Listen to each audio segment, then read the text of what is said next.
justru yang konstanta, batas bawahnya yang X di situ. Nah, biar kita bisa menggunakan teorema dasar kalkulus 1, maka di sini kita perlu menukar si pembatasnya terlebih dahulu.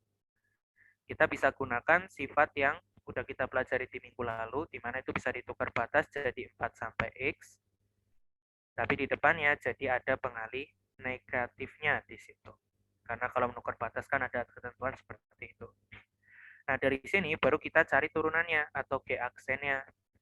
Nah, ini kan baru udah bisa nih, karena yang atas sudah yang X, yang bawah udah konstanta. Berarti turunannya tinggal kayak tadi, X-nya masuk ke dalam T.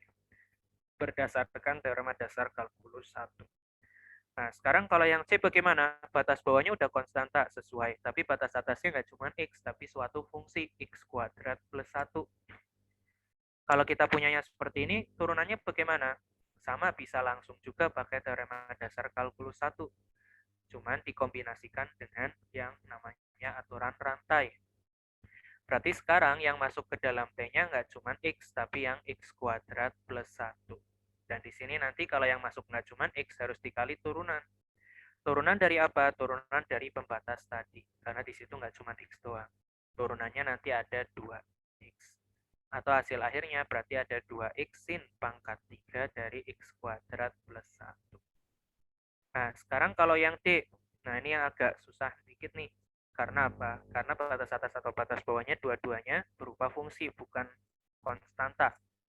Sedangkan syarat dari suatu DTK1 kan batas bawahnya harus konstanta. Artinya kita nggak bisa kayak yang B tadi, ditukar batas. Karena apa? Karena kalau kita tukar batas pun, nanti yang bawah tetap fungsi juga. Nah, biar bisa menggunakan teorema dasar kalkulus 1, kita perlu pakai sifat juga. Cuman pakai sifat yang dipecah si pembatasnya.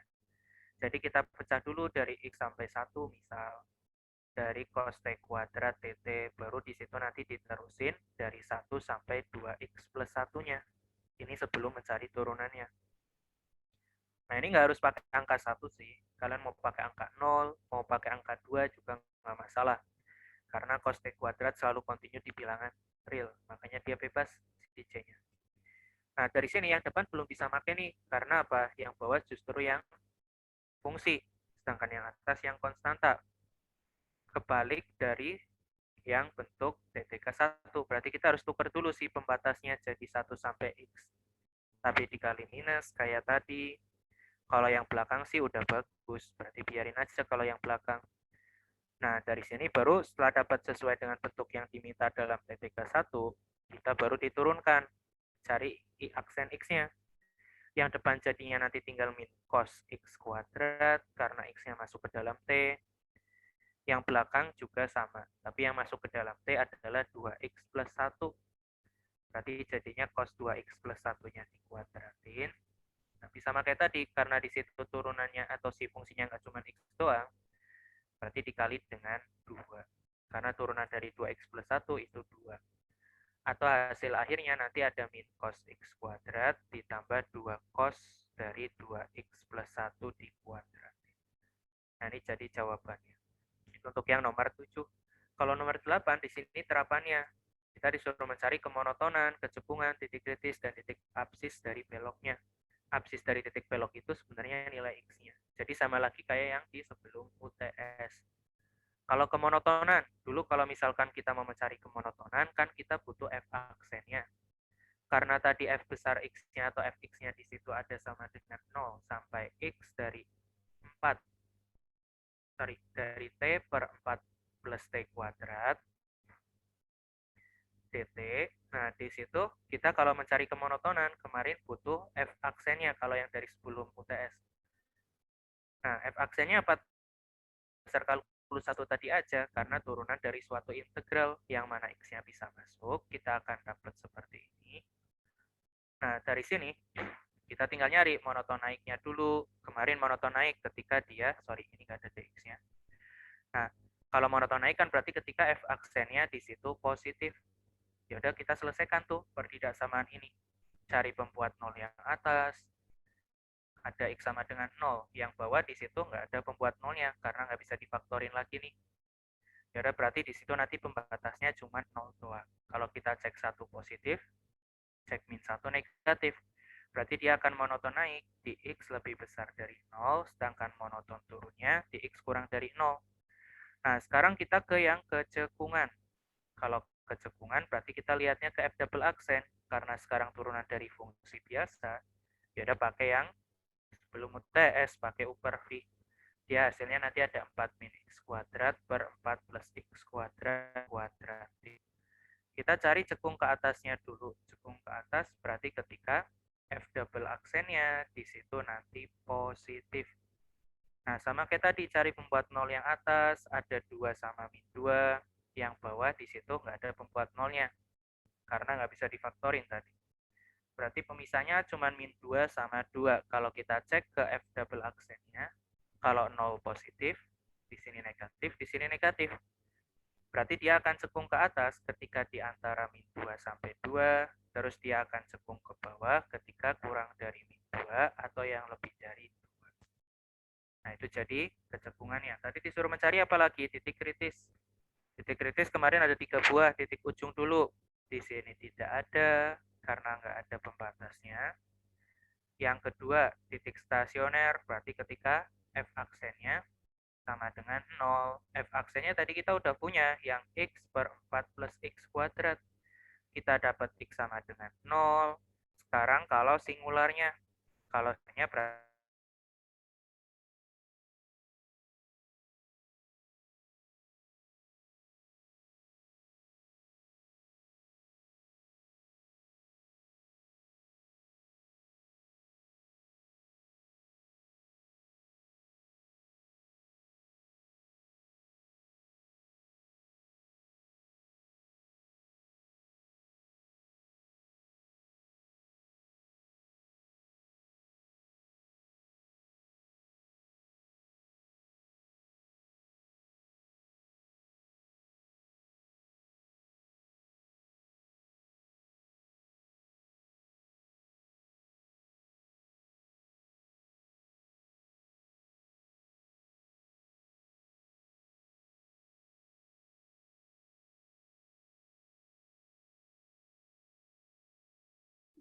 Kak, maaf, suaranya belum ada.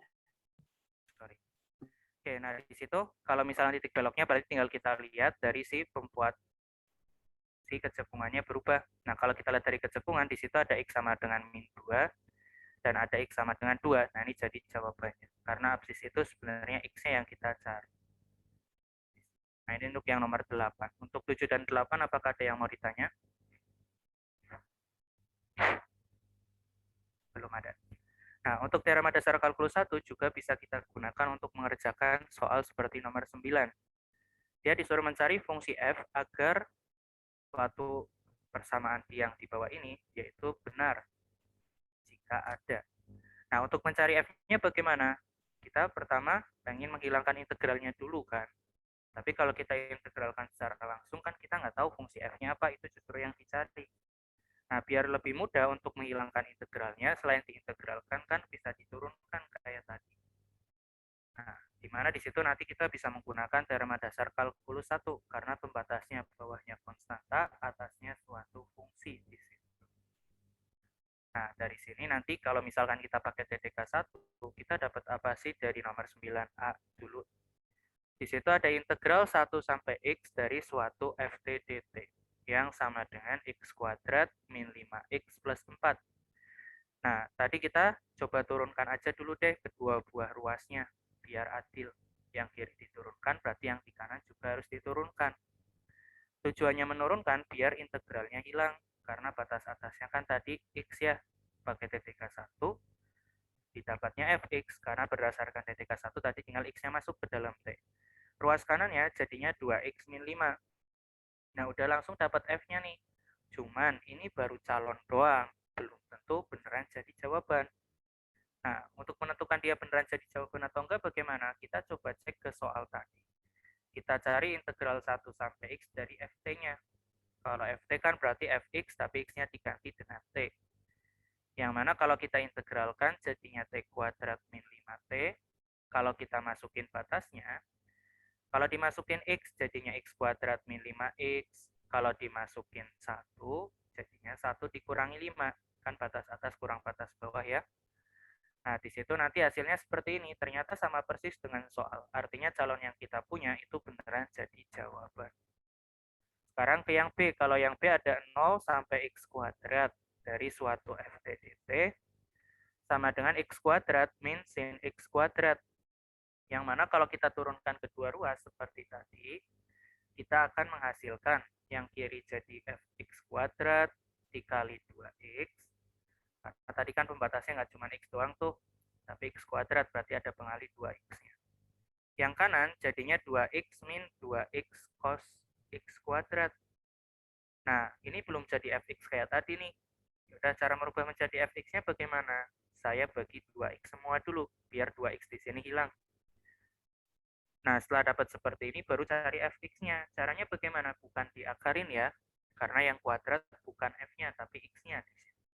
Berarti biar fx kuadrat jadi fx, berarti setiap x kuadrat kita ganti jadi x. Artinya ruas kanan juga sama, x kuadratnya kita ganti dengan x. Nah, udah dapat f-nya, sama kayak tadi, ini baru calon doang. Kita harus cek dulu, beneran nggak hasilnya nanti seperti ini kalau kita integralkan. Nah, kita masukkan fungsinya, 1 min cos t, diintegralin jadi t min sin t. Tinggal kita masukin yang x kuadrat sama nolnya. Dimasukin x kuadrat jadinya seperti ini. Kalau dimasukin 0, 0 dikurangi sin 0, kan jadinya 0. Berarti jadinya tinggal x kuadrat min sin x kuadrat. Sesuai nih dengan soal, berarti jawaban yang kita punya yang tadi, ini nggak cuma jadi calon doang, tapi beneran jadi jawaban akhir.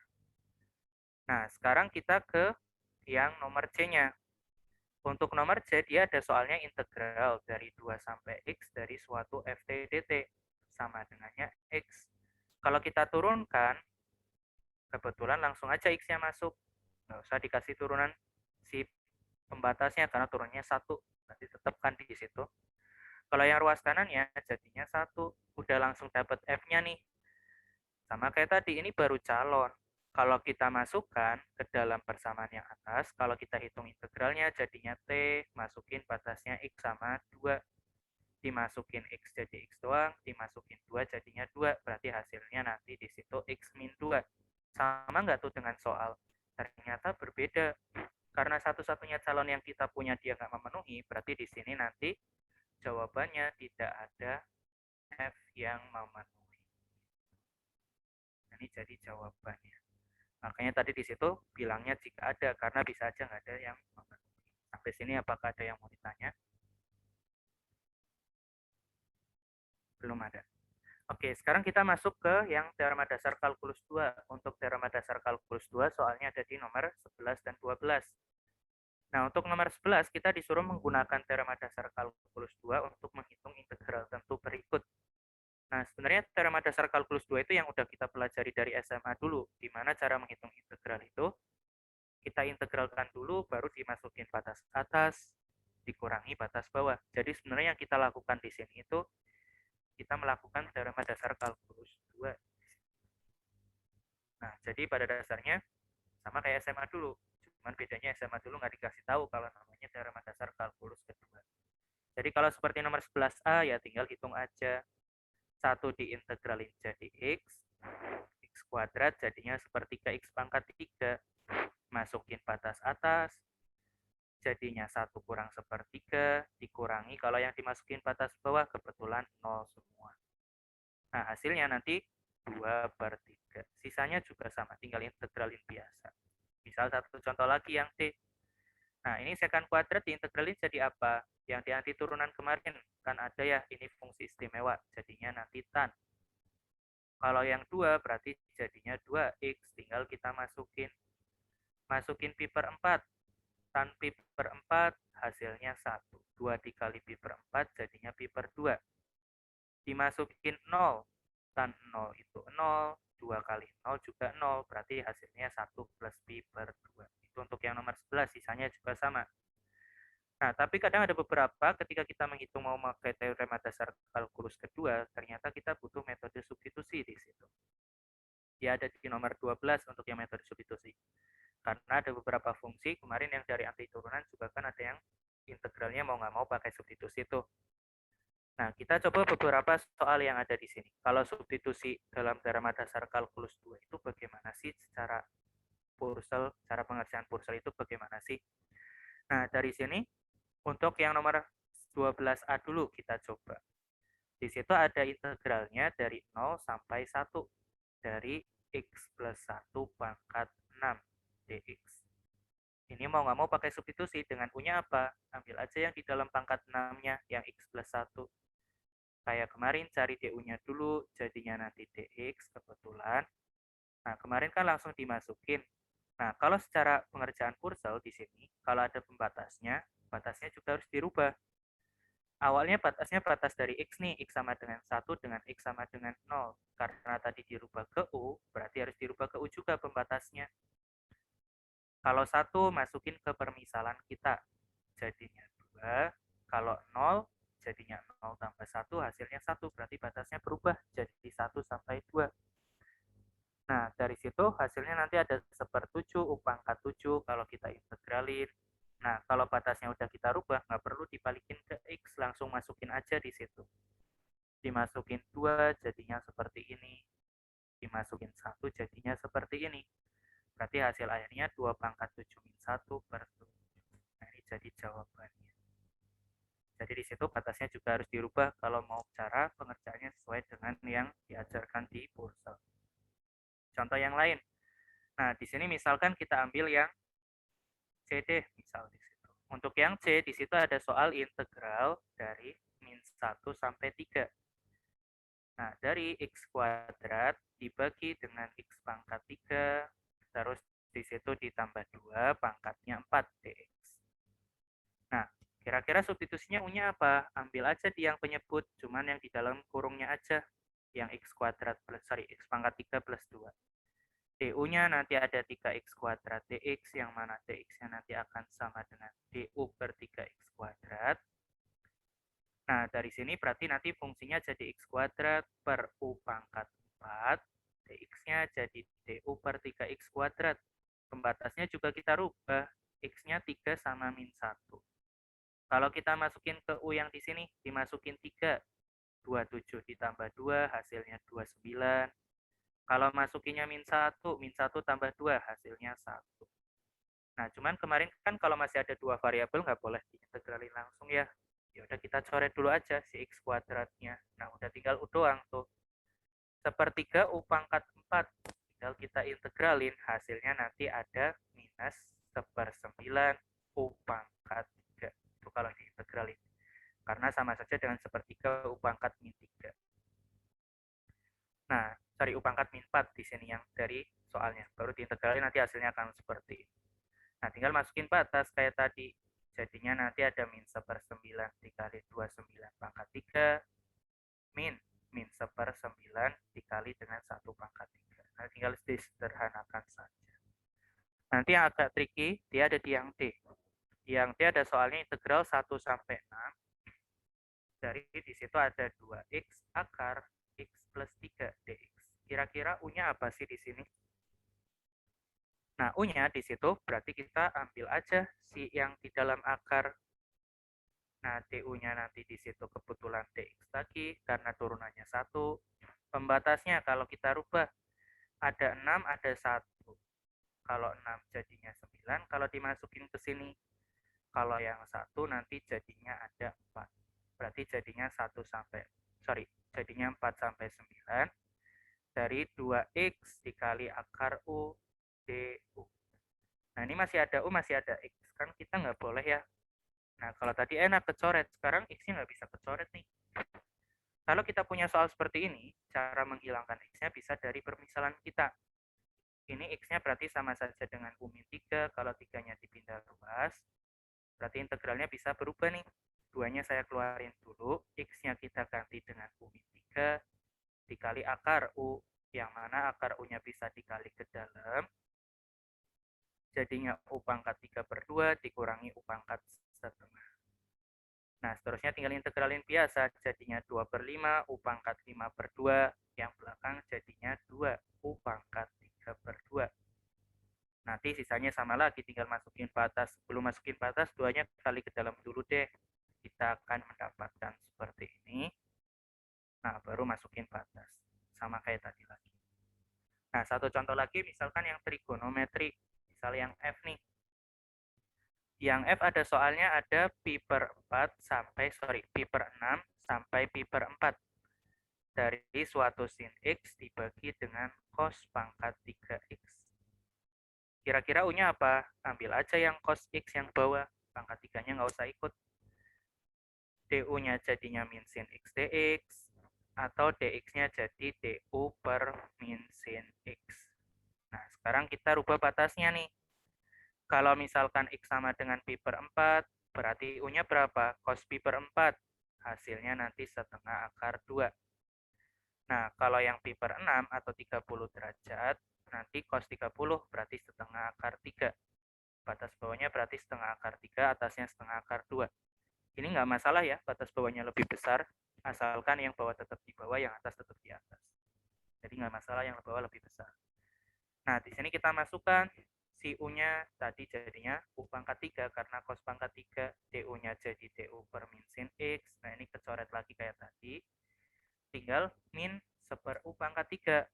Kalau diintegralin jadinya nanti 1 per 2 U pangkat 2. Tinggal masukin setengah akar 2 dikuadratin. Jadinya nanti ada 2 per 4.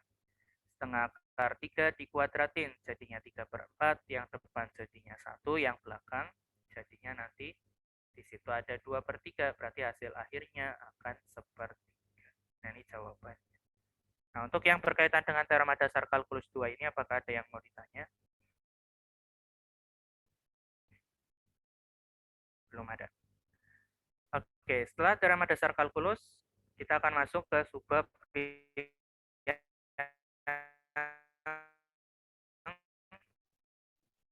teorema nilai rata-rata lagi. Ini ya, kalau ada integral, dia fx-nya harus kontinu pada interval yang diberikan oleh soal.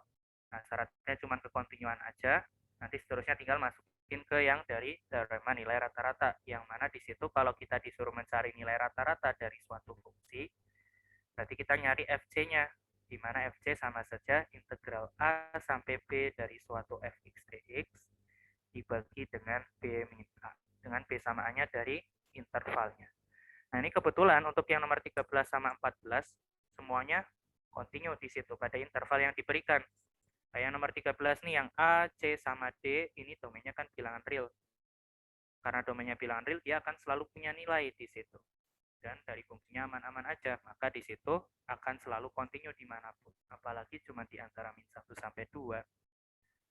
Nah, kalau yang B, baru di sini ada syarat domainnya nih. Syarat domainnya kebetulan nanti ketemunya X harus lebih besar dari minus akar pangkat 3 dari 16. Kebetulan selang yang kita punya itu memenuhi syarat domainnya, berarti dia juga selalu kontinu. Untuk yang 14 juga ini domainnya bilangan real semua, makanya mau selang berapapun selalu kontinu. Karena udah kita cek semuanya udah pasti kontinu, berarti kalau yang 13 tinggal kita nyari FC-nya pakai rumus yang ada di sini. Misal saya contohkan dua nomor, yang A sama yang C. Kita ke yang A dulu. Untuk 13A, di situ ada soalnya berupa fx yang sama dengan 2x pangkat 4. Diminta soalnya intervalnya di antara min 1 sampai 2. Disuruh mencari nilai rata-ratanya atau fc-nya. Ya udah tinggal masukin ke rumus tadi. Batasnya min 1 sampai 2. Fx-nya ada 2x pangkat 4. Tapi harus dibagi tadi dengan b min a. Seperti ini. Yang mana kalau kita integralin, jadinya seperti ini, masukin batasnya. Yang bawah 2 min min 1, jadinya 3. Dimasukin batas atas, jadinya 64 per 5. Dimasukin batas bawah, jadinya minus, dari di situ 2 per 5. Nah, berarti di situ nanti min-min, jadinya plus, jadinya nanti 66 per 5, bagi 3, berarti jadinya 22 per 5. 22 per 3. Nah, ini jadi nilai rata-ratanya. Begitu pula yang C. Nah, kenapa saya ambil contoh yang C? Karena di sini ada mutlaknya nih. Dari tadi kita belum menemukan integral yang ada mutlaknya. Kalau kita punya integral yang mengandung mutlak, cara mengerjakannya bagaimana sih dalam pencarian HC-nya? Berarti kan kalau secara rumus tadi, HC-nya akan sama dengan min 1 sampai 2 dari X ditambah mutlak X dx dibagi 2 min 1. Cuman kan kita belum tahu nih integral dari mutlak itu apa. Kalau ada integral terus mengandung mutlak, kita bisa pecah tuh si mutlaknya. Dia jadinya nanti ada X kalau X-nya positif, atau jadi min X kalau X-nya negatif. Artinya karena pembatasnya ada yang positif, ada yang negatif, si X-nya, nanti harus kita pecah integralnya. Min 1 sampai 0 dulu yang negatif, berarti mutlak X-nya kita ganti dengan min X. Nah, nanti yang 0 sampai 2 yang positif, mutlak X-nya kita ganti dengan X. Kalau yang X di depan sih biarin aja, karena di situ nggak ada mutlaknya. Nah, ini kan jadinya 0 tuh. Integral dari 0, ya hasilnya 0. Nah, kalau yang belakang, dia kan 2x tuh. Kalau diintegralin jadi x kuadrat, tinggal masukin batasnya. Kalau dimasukin batas, jadinya 4 dikurang 0, dibagi dengan 3. Berarti di situ nanti kita akan ketemu nilai rata-ratanya ada 4/3. Nah, itu jadi jawabannya. Nah, itu nilai rata-ratanya. Nah, kadang soalnya dia dibalik. Soalnya agak berbeda. Seperti di nomor 14, yang dicari justru bukan F-nya, malah C-nya. Nah, sebenarnya sama aja sih, cuman ada langkah tambahannya berarti. Nah, contohnya misalkan yang nomor 14, A sama C deh saya ambil, kayak tadi lagi. Kalau 14A, di situ ada soalnya berubah, ada fx yang sama dengan 1 min x. Intervalnya dia di antara min 4 sampai 3. Nah, kita ambil aja si cari fc-nya dulu kayak tadi. Integral min 4 sampai 3 dari 1 min x dx. Ini bisa kita langsung karena selalu kontinu ya fungsinya. Nah, dari sini kalau kita integralkan jadinya x dikurangi setengah x kuadrat, masukin tuh pembatasnya.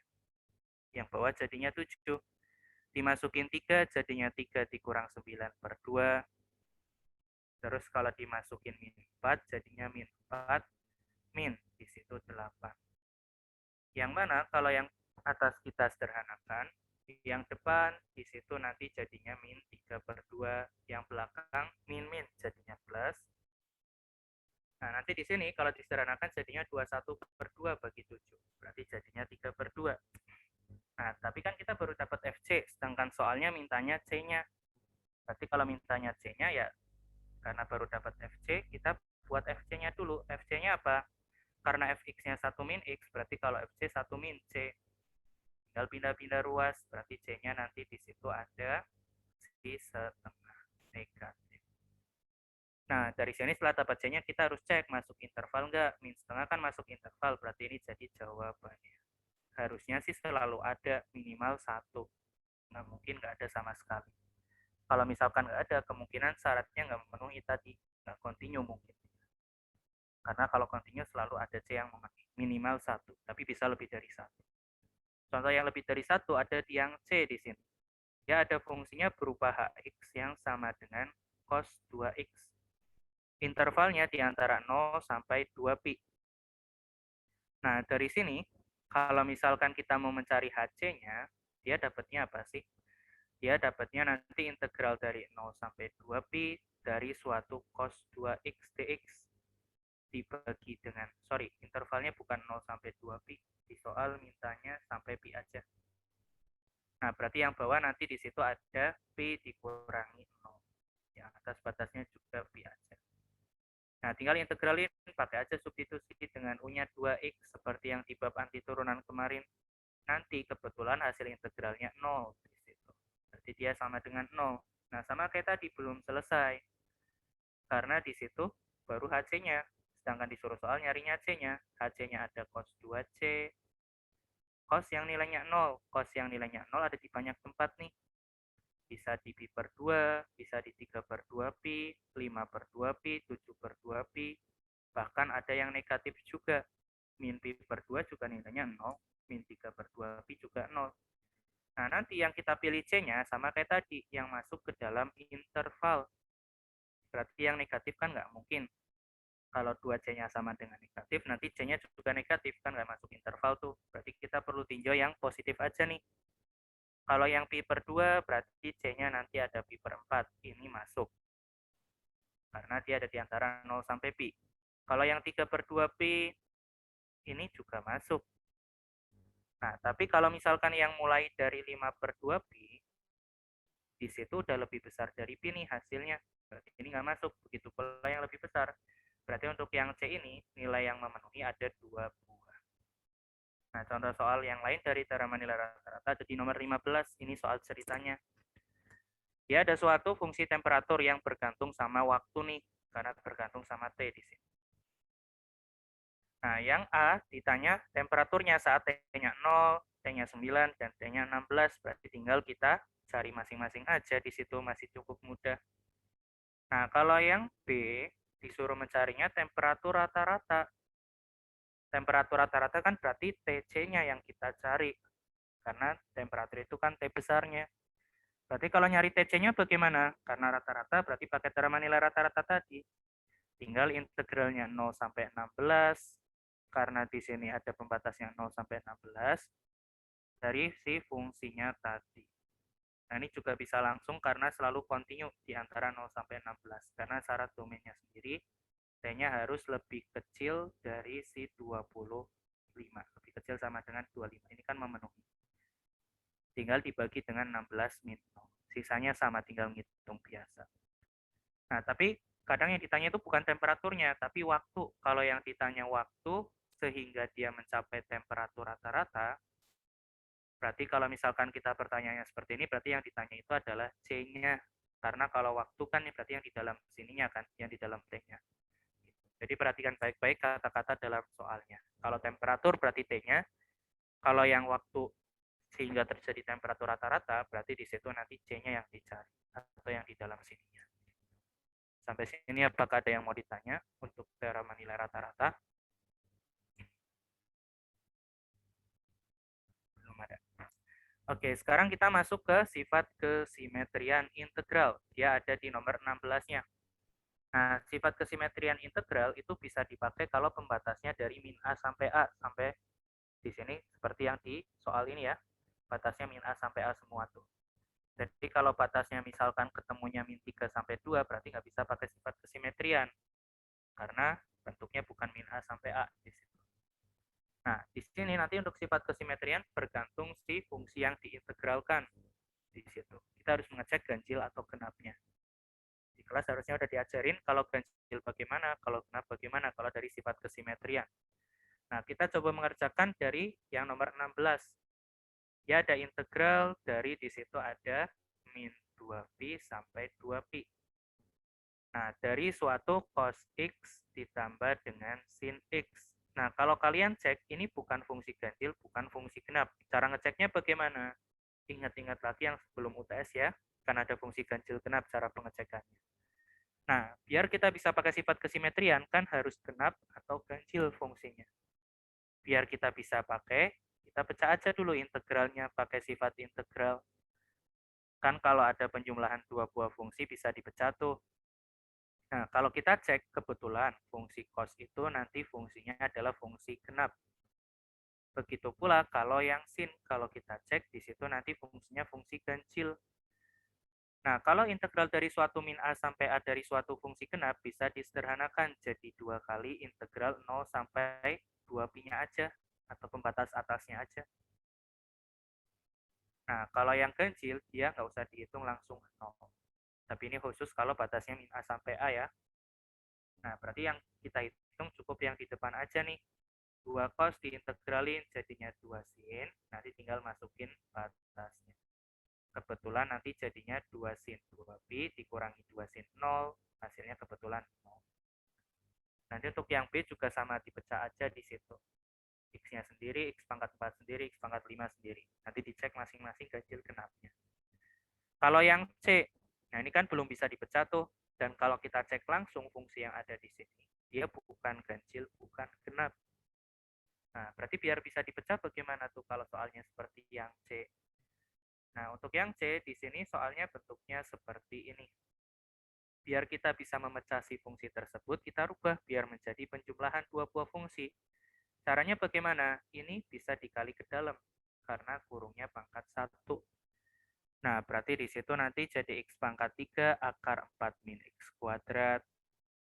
Itu kita bisa hitung sendiri. Nanti kalau yang dikali 1 juga dihitung sendiri. Kan bisa dipecah karena udah jadi penjumlahan kalau dikali ke dalam. Nah, kalau kalian cek, ini nanti jadinya fungsi ganjil. Kalau yang ini jadinya fungsi genap. Berarti yang depan langsung jadi 0 karena tadi fungsi ganjil. Kalau yang belakang jadi 2 kali integral 0 sampai 2 dari akar 4 min X kuadrat. Nah, yang agak susah di nomor C ini adalah menghitung integralnya. Ini kalau kalian pakai teorema dasar kalkulus 2 tadi yang kayak SMA, dia akan susah. Mau pakai cara biasa, mau pakai substitusi, dua-duanya akan susah. Terus kalau udah mentok nggak bisa pakai teorema dasar kalkulus, bagaimana dong? Ya berarti pakai pendekatan lain yang udah kita pelajari minggu lalu. Integral tentu kan bisa dihitung juga pakai pendekatan luas ya.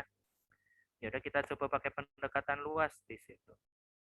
Yang mana ini kalau misalkan kita fungsinya dilihat, terus dikuadratin kedua ruas, ternyata membentuk persamaan lingkaran pusat 0,0 jari-jarinya 2. Yang kita gambar cukup yang setengah bagian atas karena akarnya akar yang positif kecuali ada negatifnya di sini. Baru setengah yang bawah. Nah, karena integralnya cuma 0 sampai 2 berarti kita lihatnya x-nya dari 0 sampai 2 aja nih. Ternyata luas seperempat lingkaran berarti tinggal seperempat pi r kuadrat, r-nya 2. Ini kecoret berarti jadinya 2 pi. Nah, ini hasil integralnya. Begitu pula yang D. Ini kelihatannya susah sih. Karena ada mutlak dikali tan. Integralnya bagaimana dong? Nah, tapi ini sebenarnya mudah banget. Karena kalau kalian cek, ini fungsinya fungsi ganjil. Dan pembatasnya udah min A sampai A. Ya udah langsung sama dengan 0 aja di situ. Tanpa perlu kita hitung. Karena tadi ada sifat dari kesimetrian. Nah, itu untuk yang nomor 16. Sampai sini apakah ada yang mau ditanya? Belum ada. Oke, setelah sifat kesimetrian, ada yang namanya sifat keperiodikan untuk yang nomor 17. Tentunya sifat keperiodikan itu cuma bisa dipakai untuk fungsi-fungsi yang berperiode atau yang berulang-ulang terus. Nah, cara mengerjakannya bagaimana sih? Nanti ada beberapa persamaan integral yang bisa kita gunakan. Harusnya juga udah diajarkan di kelas. Nah, di situ yang A dulu, ada integralnya dari 0 sampai 4 pi dari mutlak cos x dx. Yang mana di sini kita kalau mau pakai sifat keperiodikan harus tahu dulu periode dari fungsi yang ada di sini. Kalau kita punya fx sama dengan cos x kan periodenya secara umum 2 pi ya. Tapi sekarang fungsinya dimutlakin nih. Nah, kalau fungsinya dimutlakin khusus untuk sin dan cos, periodenya tinggal dibagi 2 jadi pi per 2. Kenapa? Karena kalau fungsi cos dimutlakin, secara grafik itu nanti hasilnya akan seperti ini. Yang negatif jadi positif. Jadi yang awalnya di sini nanti di pi per 2 sampai 3 per 2 pi nilainya negatif, jadi ke atas tuh. Nah, artinya kan periodenya makin kecil tuh. Jadi cuman pi doang. Karena berulangnya setiap panjang pi. Makanya periodenya di sini jadinya pi. Nah, tapi ini khusus untuk sin atau cos ya. Kalau yang tan atau yang lain bisa beda. Nah, dari sini berarti di situ karena periodenya pi berdasarkan sifat kesimetrian, ini kan sebenarnya sama saja 0 sampai 4 dikali periodenya, karena tadi periodenya pi ya. Nah, dari sini kalau dari sifat kesimetrian, dari sifat keperiodikan, si pengalih dari periodenya bisa maju ke depan. Jadi integralnya tinggal 0 sampai periodenya doang. Artinya yang perlu kita hitung integralnya cuman integral 0 sampai pi. Nah, masalahnya di sini fungsinya mutlak cos nih, bukan cos biasa. Ya sama kayak tadi, harus kita pecah. Cos X jadinya akan cos X kalau cos X-nya positif. Ini kita pecah karena mutlak ya, tapi kalau nggak mutlak ya nggak perlu dipecah, langsung hitung aja. Dia akan min cos X kalau cos X-nya negatif. Nah, kalau di antara 0 sampai pi bagaimana? Karena kita lihatnya dari cos-nya di sini, dari pembatas, ya kita lihat dari grafik cos. Grafik cos kan secara umum seperti ini, karena cos X doang. Kalau di antara 0 sampai pi berarti ada yang positif di sini, ada juga yang negatif. Berarti kita pecah kayak yang di awal tadi yang mutlak X yang 0 sampai pi per 2 dihitung sendiri, pakai yang cos yang positif karena di 0 sampai pi per 2 kan nilai cosnya positif tuh. Berarti pakai yang atas. Nah, terus di situ kalau yang pi per 2 sampai pi, karena di situ nilainya negatif, berarti pakainya min cos atau pakai yang bawah. Tinggal dihitung masing-masing. Nanti yang depan kalau kalian hitung hasilnya 1 integralnya. Yang belakang juga kebetulan 1. Nah, berarti hasilnya 8. Sekarang ke yang B. Yang B ada 0 sampai 100 pi dari mutlak sin 2x dx. Nah, cara mencarinya bagaimana sih kalau kita punya seperti ini? Sama, cari dulu aja periodenya. Nah, kalau periode dari suatu fx yang sama dengan sin 2x aja bagaimana? Sin 2x itu kan berarti sin x, tapi dihimpitkan ya, sebanyak 2 satuan. Berarti periodenya dihimpit juga. Berarti jadinya nanti pi doang. Artinya kalau dimutlakin, tadi kalau dimutlakin, tinggal periodenya dibagi 2. Jadinya pi per 2. Nah, sekarang periodenya pi per 2 nih. Berarti kalau 0 sampai 100 pi itu sebenarnya 200 dikali periode. Karena 100 pi itu sama saja 200 kali pi per 2. Nah, artinya apa? Yang maju ke depan bukan 100-nya ya, tapi di situ sih 200-nya. Integralnya 0 sampai pi per 2 aja, karena periodenya tadi pi per 2.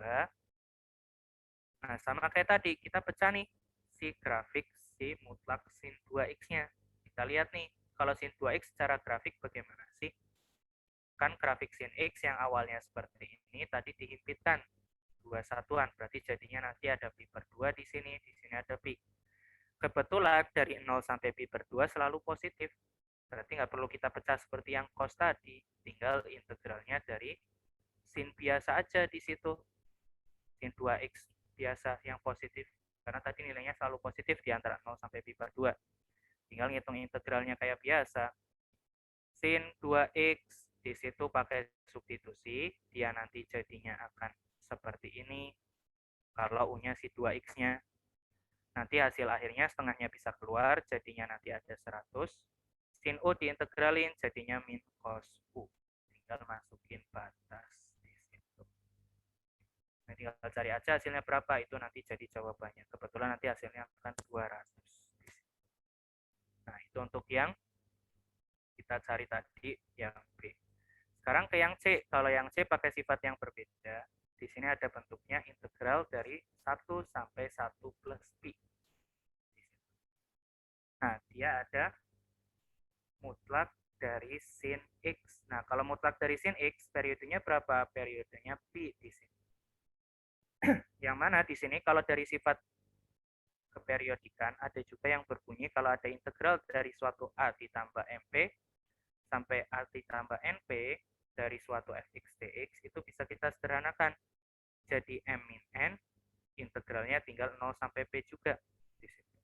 Dengan m sama n-nya pengali dari periodenya yang diketahui dari soalnya, tergantung dari fx-nya. Nah, nanti a-nya pada akhirnya nggak berefek. Ini kan sebenarnya sama saja dengan yang ini, berarti yang mau kita jadikan AMP. Ini yang mau kita jadikan A plus NP. Berarti A-nya berapa tuh? Kita lihat penambah di depannya. Ada 1. Kalau M-nya berarti 0 karena nggak ada penambahnya. Kalau yang N, penambahnya di sini, penambah dari satunya P nih. P ini pas banget dengan periode, berarti pengalinya 1. Berarti tinggal masukin ke rumus tersebut. Di situ, sorry, bukan M min N, tapi N min M. Kembali.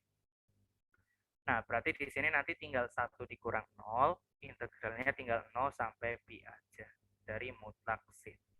Kebetulan kalau kita cek nanti nggak perlu dipecah lagi, tinggal 0 sampai pi dari sin x doang, karena selalu positif di antara 0 sampai pi kalau yang sin biasa. Di depannya 1 berarti nggak ngefek. Hasilnya nanti 2. Begitu pula untuk yang D pakai sifat yang ada di situ lagi. Dia ada 5 plus pi sama 5 plus 2 pi dari mutlak cos x di sini. Dx. Nah, di sini berarti n-nya ada 2 karena periode dari si cos x kan tadi pi nih kalau dimutlakin yang ada di sini.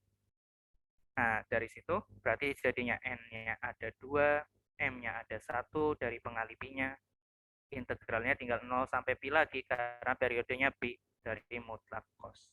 Tadi kalau mutlak cos x seperti yang di A, berarti harus dipecah jadi 2 buah integral. Ini kebetulan 1 lagi, berarti bisa langsung 0 sampai pi per 2 pakai cos yang positif. nanti pi per 2 sampai pi pakai yang negatif. Seperti itu. Nanti hasilnya akan 2 juga kebetulan. Sampai sini untuk yang sifat keperiodikan, apakah ada yang mau ditanya? Nggak ada. Oke, kalau nggak ada kita masuk ke kita masuk ke integral numerik di sini. Integral numerik ada di nomor 18 dan 19. Di sini kita disuruh menggunakan jumlah riman kanan, aturan trapesium, dan aturan parabola dengan n-nya 8. Di kelas sudah diajarin kan ya, kalau yang riman kanan, trapesium sama parabola ada rumusnya masing-masing di situ. Nah, kita misalkan ambil salah satu contoh soal deh, misalkan yang A di situ. Karena agak panjang di sini cara pengerjaannya kalau pakai integral numerik. Di mana integral numerik nanti hasilnya bukan nilai eksak integral, tapi hampirannya, hampiran dari integralnya. Di situ ada integral 1 sampai 3 dari 1 per x pangkat 3 kalau yang A. Nah, dalam integral numerik, sebenarnya hampir sama dengan yang integral limit jumlah riman yang kita udah pelajari di awal. Tapi bedanya sekarang nggak pakai limit. Nah, pertama kita cari delta x-nya dulu. Tadi dimintanya n-nya 8. Kenapa kita nggak pakai limit? Karena sekarang n-nya udah dikasih tahu dari soal. Ya ada 8, berarti nggak menuju infinite. Makanya jadinya hampiran di situ. Delta X-nya kita cari dulu, kemarin rumusnya. B min A per N. N-nya sekarang dimasukin 8. Atau jadinya nanti 1/4 karena 2 per 8. Nah, sekarang kita cari XI-nya. Kalau XI-nya di situ nanti kita akan sama dengan A ditambah I delta X. Nah, hasilnya nanti ada 1 plus I per 4. Nah, kalau pakai integral numerik, kita nggak langsung masukin ke fxi-nya.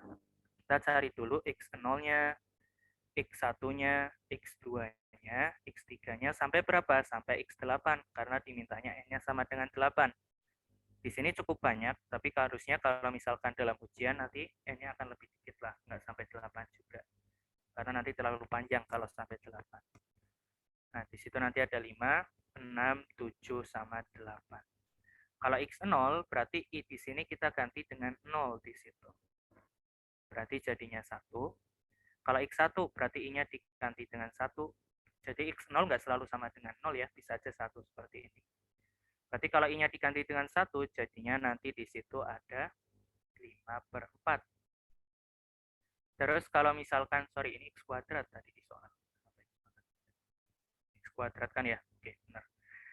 Nah, dari sini sekarang kita ke yang X2, berarti I-nya diganti dengan 2, nanti jadinya ada 6/4, dan seterusnya. Kebetulan di sini nanti berurutan. 7/4, 8/4, 9/4, 10/4, 11/4, dan di sini nanti 12/4 atau 3. Harusnya X0 itu sama dengan batas bawah, X8 atau X yang terakhir harusnya sama dengan batas atas. Kalau nggak sesuai, kemungkinan ada yang salah hitung dari perhitungan kalian. Nah, sekarang kita cari fx0-nya baru. Fx0 berarti x0 tersebut masuk ke dalam fx-nya. Jadinya 1/1 kuadrat, hasilnya 1. Fx1-nya nanti 1/5/4 dikuadratin, hasilnya 16/15. Kalau fx2-nya nanti hasilnya ada, di situ ada 16 per, di situ, ini per 25. Kalau yang di sini nanti 16/36, dan seterusnya nanti sampai akhir kita cek masing-masing. Kalau yang fx7 jadinya nanti 16/121. Kalau fx8 nanti jadinya 1/9. Nah, sekarang baru kita ngitung tuh. Tadi dimintanya apa? Pakai riman kanan, trapesium, sama parabola. Kita pakai riman kanan dulu, di mana secara rumus integral A sampai B dari suatu fx dx kalau dari riman kanan itu sama saja dengan delta x dikali dengan fx0, mulainya dari fx1 kalau riman kanan. Ya fx1 ditambah fx2 ditambah fx3 dan seterusnya. Sampai mana? Sampai fx8 atau sampai yang terakhir. Nah, kalau riman kiri mulainya dari fx0 tapi sampainya fx7 aja karena sampai fxn-1. Nah, tinggal kita masukin delta x-nya ada 1/4, fx1-nya tadi ada 16/25, terus ada 16/36, terus nanti ada lagi 16 per di situ nanti 7 kuadrat berarti 49 dan seterusnya sampai 1/9. Nanti hasil akhirnya atau hasil integral numeriknya berarti tinggal dijumlahin aja ini semua dikali 1/4. Nah itu jadi hasilnya. Makanya tadi saya bilang kalau di ujian nggak akan sampai 8 karena kan ngejumlahinnya agak banyak ya, 8 suku. Kalau di ujian paling sampai 4 atau 5. Kalaupun banyak paling angkanya bagus. Ini kan angkanya jelek ya. Paling ngejumlahin 4 buah suku nanti dikali dengan yang di depan. Itu jadi hasil akhirnya. Kalau aturan trapesium, secara rumus apa sih aturan trapesium itu? Integral A sampai B dari fx dx-nya bisa dihampiri kalau trapesium pakainya delta x per 2. Dan di sini mulainya dari fx0. Dan yang di tengah, mulai dari fx1 itu pengalinya 2 nanti. Jadi ada pengali 2 di depannya. Seterusnya ada pengali 2-nya sampai yang sebelum terakhir. Nanti yang terakhir sendiri fx8-nya sendirian lah. Jadi cuma yang di tengah doang yang dikali 2. Tinggal masukin delta x per 2 1/4 bagi 2 jadinya 1/8. fx0-nya tadi udah ada 1. fx1-nya ada 16/25 tapi dikali dengan 2. Nanti untuk yang fx2 juga sama dikali dengan 2 dan seterusnya. Nanti yang paling sebelum terakhir dikali dengan 2 juga. Nanti yang paling terakhir sendiri 1/9-nya sendirian. Sama kayak tadi, hitung dulu aja yang di dalam kurungnya, keseluruhannya. Nanti dikali 1/8. Nah, itu jadi jawabannya. Nah, sekarang kalau yang parabola. Kalau yang parabola, di situ nanti ada integral A sampai B dari fx dx-nya. Dia rumusnya hampir sama dengan yang trapesium tadi. Cuma delta x-nya di sini nanti dibagi 3. Dan yang di dalam kurungnya agak beda dikit. Kalau tadi pengalian di tengahnya 2 semua. Kalau sekarang dia selang-seling 4, 2, 4, 2, 4, 2 terus. Dan yang paling sebelum terakhir, dia pasti pas yang di 4. Karena apa? Untuk parabola sendiri khusus N-nya harus genap. Biar di sini yang sebelum terakhir pasti pas pengalinya 4. Khusus parabola doang ya, tapi kalau yang trapesium atau Riemann, dia bebas. N-nya bisa ganjil, bisa genap. Asalkan N-nya harus bilangan bulat positif. Karena dia banyaknya partisi. Nah, tinggal masukin kayak tadi. Jadinya 1/12 karena 1/4-nya bagi 3. fx0-nya 1. Terus yang 16/25 kali 4. 16/36-nya kali dengan 2. Dan seterusnya, nanti yang sebelum terakhir pas banget nanti pengalinya 4. Kalau coba kalian jabarin keseluruhan. Yang belakang 1/9-nya sendiri. Nanti tinggal cari aja hasilnya. Nah, itu kalau disuruh mencari nilai hampiran integralnya. Ada pertanyaan lagi nih, disuruh mencari tentukan suatu batas yang baik untuk galat mutlaknya. Nah, tentunya masing-masing metode tadi punya galat mutlak yang bentuknya beda-beda ya. Yang mana kalau Riemann kanan, kalau yang diajarkan di kelas Riemann kanan itu bentuk galatnya bagaimana sih? Kita yang mau mencari itu E8, karena tadi galat dari ketika N-nya 8. Kalau N-nya 4 ya berarti E4 yang dicari. Rumus dari galat Riemann kanan di sini adalah ada min B min A pangkat 2 per 2N dikali F aksen C, di mana C di situ adalah di antara A sampai B. A sama B-nya dari pembatasnya. Tinggal kita masukin, B-nya tadi 3, A-nya 1 dari pembatas integral, N-nya dimasukin 8. Kalau F aksen C-nya bagaimana? Di sini kan fx-nya ada 1/x kuadrat. Kalau kita cari f aksen x-nya, dia jadinya minus 2 per x pangkat 3 di situ. Ya udah kita masukin ke sini. Min 2 per c pangkat 3. Yang mana kalau kita sederhanakan, yang atas jadinya 2 pangkat 2 jadinya 4. Berarti ada min 4 kali min 2 jadinya nanti ada 8. Berarti dia akan kecoret sama 8 di sini. Tinggal 1 per 2C pangkat 3, yang mana 1 per 2-nya bisa keluar mutlak. Nah, kalau batas yang baik dari suatu galat, C-nya harus hilang. Cara menghilangkan C-nya bagaimana? Selalu pakai batas atas. Batas atas dari 1 per C pangkat 3. C-nya apa sih? Karena di antara A sampai B, berarti di antara 1 sampai 3 dari pembatas tadi. Kita rubah ke 1/C pangkat 3, berarti kita pangkat 3 kan dulu. Di situ jadinya seperti ini. Kalau diseperin, dia ditukar tempat. Nah, selalu pakai batas atas, kebetulan batas atasnya 1. Berarti setengahnya dikali 1, berarti hasilnya setengah. Nah, ini jadi batas yang baik kalau pakai riman kanan. Kalau yang trapesium, rumusnya beda lagi ya, EN-nya atau E8-nya. Kalau yang trapesium bentuknya B min A pangkat 3 per 12N kuadrat dikali F double aksen C di situ. Sama kayak tadi, masukin aja di situ B-nya 3, A-nya 1, N-nya ada 8. F double aksen C-nya, kalau fungsi tadi kita turunkan lagi, F double aksen X-nya nanti jadinya 6 per X pangkat 4. Berarti kalau F double aksen C, X-nya diganti dengan C aja. Nah, di sini kalau kita hitung, 2 pangkat 3, dia 8. Hilang 1 buah pangkatnya. Di mana di sini bisa dicoret jadi 2, tinggal 2 kali 8. Berarti minus 1 per 1/16 C pangkat 4. Min 1/16-nya bisa keluar dari mutlak, berarti minusnya hilang. Tinggal 1/C pangkat 4, sama kayak tadi lagi. Kita menghilangkan C-nya. Pakainya batas atas dari C pangkat 4 tersebut, dari 1/C pangkat 4 tersebut. Nah, di sini kalau 1/C pangkat 4, berarti batas atasnya 1 lagi kebetulan. Ini nggak selalu 1 ya, kebetulan aja ketemunya kita 1 di situ. Berarti jadinya nanti 1/16 dikali 1, berarti hasilnya 1/16. Begitu pula untuk yang parabola. Tinggal masukin ke rumus galat dari parabolanya. Untuk rumusnya bisa dilihat di yang slide kelas atau dari yang Purcell ya. Nah, itu untuk yang nomor 18. Sampai sini apakah ada yang mau ditanya? Belum ada. Oke. Nah, kadang yang ditanya dalam integral numerik bukan hasil integralnya kayak tadi atau bukan errornya. Justru yang ditanya itu adalah n-nya. Seperti nomor 19 nih yang ditanya n-nya. Yang mana n tadi itu kan sebenarnya banyaknya partisi. Dan n itu harus bilangan bulat positif. Karena banyak partisi kan harus positif. Dan harus bulat. Nanti kalau dibagi 2,1, bentuk partisinya akan susah. Nah, dia pengennya metode trapesium dan parabola. Kalau mau mencari n-nya bagaimana? Misal saya ambil salah satu contoh lagi. Misal di sini saya ambil yang AD di sini. Kalau misalkan yang A di situ kita punya apa sih soalnya? Untuk yang nomor 19A. Untuk 19A di situ ada soalnya integral dari 1 sampai 3 dari 1/x dx. Nah, di situ dimintanya apa?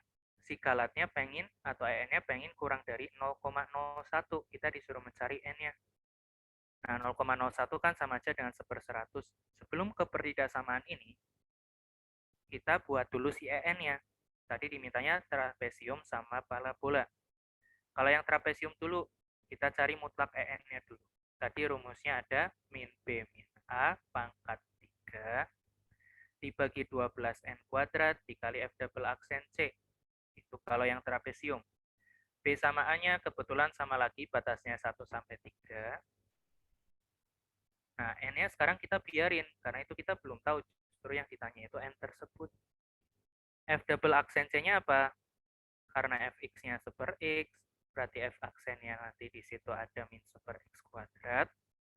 F double aksennya nanti ada 2/x pangkat 3. Kita masukinnya 2/c pangkat 3 sekarang. Nah, di sini untuk yang atas jadinya nanti min 16. Yang bawah 12/n kuadrat dikali 1/c pangkat 3. Nah, ini 16/12n kuadratnya bisa keluar jadi positif. Dan bisa disederhanakan. Jadinya seperti ini. Tinggal 1/c pangkat 3 sama kayak tadi. Pembatasnya sama lagi kebetulan. Berarti kalau dipangkatin 3 jadinya 1 sama 27. Kalau disebarin ditukar tempat lagi. Sama kayak tadi lagi kebetulan angkanya jadinya 1. Tapi nggak selalu 1 ya. Nah berarti pakainya 4/3/n kuadrat. Nah baru tuh kita masukin ke pertidaksamaan yang ada di sini. Tadi harus kurang dari sama dengan 1/100. Nyari n-nya bagaimana? Kali silang aja. Kita akan mendapatkan seperti ini. Kebetulan kedua ruasnya pasti positif ya, karena n-nya bilangan bulat positif. Nah, berarti kalau n-nya bisa langsung diakarin. Cuman ketika kita hitung, ini hasilnya 11,574 sekian. Nah, padahal tadi N itu apa? Harus bilangan bulat positif. Biar jadi bulat bagaimana? Ya bulatin aja. Cuman nggak boleh sembarangan ya. Karena apa? Nyarinya N yang lebih besar. Berarti bulatkannya selalu bulatkan ke atas. Jadi N yang kita pilih nanti 12. Jangan 11. Jadi meskipun misal nih, kalian dapatnya 9,012. Ya N-nya jangan milihnya 9, tapi N-nya tetap 10. Karena nyarinya yang lebih besar. Berarti harus dibulatkan ke atas. Kecuali pas dapatnya N-nya sama dengan pas 10-nya. Berarti kalau pas 10-nya ya berarti tetap 10 itu sendiri. Karena tadi boleh sama dengan. Nah, itu untuk pencarian N. Begitu pula untuk soal yang sisanya. Tergantung EN dari si bentuk yang kita pilih. Pakai trapesium, parabola, atau ring. Sampai sini apakah ada yang bertanya?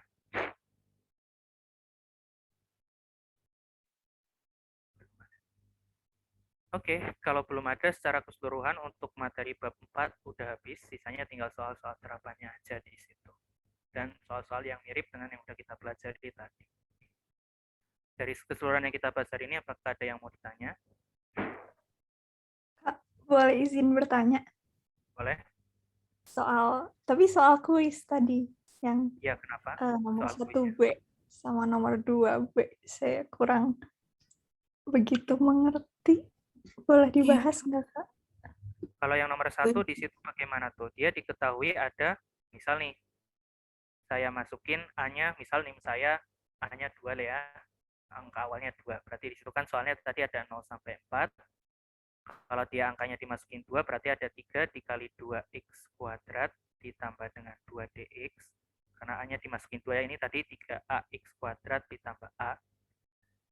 Dia harus sama dengan di situ ada limit n menuju infinite dari sigma i dari 1 sampai n dari suatu 3 karena A-nya di luar dikali dengan di situ ada qi kuadrat dibagi dengan n kuadrat terus ada min 2qi per n kuadrat terus ditambah dengan di situ ada qi per n kuadrat tapi ditambah 1 terus di situ ada lagi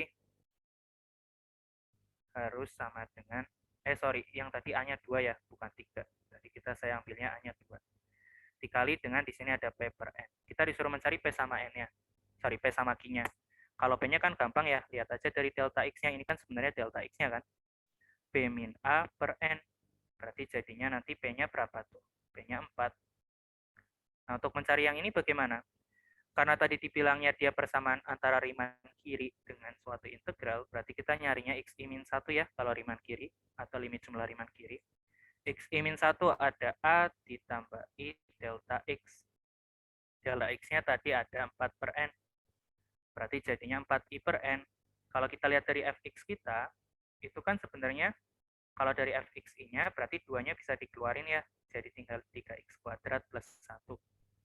Ya udah xi min 1-nya kita masukin ke dalam x jadinya 3xi min 1. Nah, di situ bisa kita masukin xi min 1-nya tadi ada 4i per n. Salah. Tadi rumus xi min 1-nya salah di sini. Harusnya di situ berupa a ditambah dengan i min 1 dikali delta x atau jadinya 4i per n dikurangi 4 per n. Berarti itu yang kita masukin ke dalam xi min 1-nya. Kita dapatnya seperti ini. Yang mana di situ hasilnya apa tuh? Ini kalau dikuadratin, hasilnya nanti ada 16i per n kuadrat dikurangi 32i per n. Sorry, ada kuadratnya. Terus kalau yang belakang jadinya 16 per n kuadrat. Nah, terus di situ ditambah dengan 1. Nah, yang ditanya itu apa sih? Kalau plus satunya kan udah pas nih sendirian. 2-nya juga udah di luar sendirian. Berarti tinggal kita lihat dari yang di sini. Berarti 3-nya harus dikali ke dalam di situ. Kalau 3-nya dikali ke dalam jadinya 48i kuadrat. Kalau yang ini nanti jadinya ada 96i per n kuadrat. Kalau yang di sini nanti jadinya 48 per n kuadrat ditambah 1. Nah, berarti di situ Q-nya apa tuh? Yang 48. Untuk yang nomor 1B. Sampai sini ada yang mau ditanya? Nggak ada. Oke, sekarang kita ke yang 2B. Kalau yang 2B persamaannya dari Riemann kanan sama si integral ya di situ. Nah, dia diminta ada integralnya, ada limitnya, bentuknya limit n menuju infinite dari sigma I1 sampai n, di situ dari B cos dari 2/4 ditambah 2, ditambah dengan 2I per n, soalnya seperti ini, terus dikali dengan di situ ada 4 per n, dia harus sama dengan integral dari 1 sampai P, terus di situ ada B cos dari Q ditambah Rx dx. Nah, misal di sini B-nya saya ambil angka 8 deh. Misalkan saya ada 8-nya di angka atau di digit keduanya. Ya udah di sini ya sama kayak yang di soal tutorial kemarin, ini kan kita klaim sebagai fx-nya, ini sebagai delta x-nya. Delta x-nya di situ ada 4 per n, di mana rumusnya B min A per n. Dari soal di situ batas bawahnya harus 1. Berarti A-nya harus 1 di situ. Berarti di situ 4 sama dengan B min 1, berarti B-nya akan ketemu 5. Atau di situ jadi sikinya atau batas atasnya. Ini jadi jawabannya 5. Nah, sekarang kalau misalkan yang XI-nya, karena Riemann kanan, berarti kita nyarinya XI-nya ya. A ditambah dengan I dikali delta X-nya 4 per N, jadinya 1 plus 4I per N. Nah, dari fxi kita, di situ ada 8 cos dari 2/4 ditambah 2I per N. Nah, belum bisa kita rubah ke X nih, karena dia 2I per N, bukan 4I per N di sini. Nah, cara merubahnya ya manipulasi aja dulu persamaannya. 2I per N sama saja 2/4 dikali 4I per N kan ya. Ini sesuatu yang sama. Yang mana 2/4-nya bisa kita keluarin, jadi tinggal 1 ditambah 4I per N. Nah, udah sesuai nih dengan XI-nya. Berarti kita bisa rubah jadi 8 cos 2/4 XI. Nah, berarti kalau kita masukin ke sini jadinya apa? Ya, berarti 8 kalau fx-nya doang ya.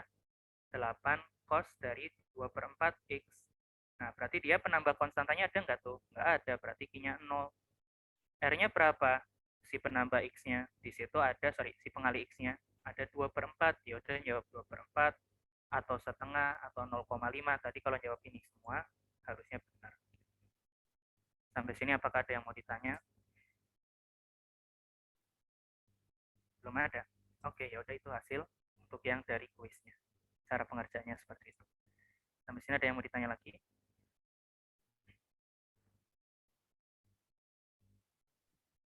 Baik, terima kasih, Kak. Sama. Oke, berarti untuk yang hari ini kita cukup sampai di sini dulu. Kalau nggak ada yang ditanya lagi, sekian dari saya. Terima kasih. Semoga Assalamualaikum warahmatullahi wabarakatuh. Terima kasih, Kak. Terima kasih, Kak. Terima kasih, Kak. Makasih, Kak. Terima kasih, Kak.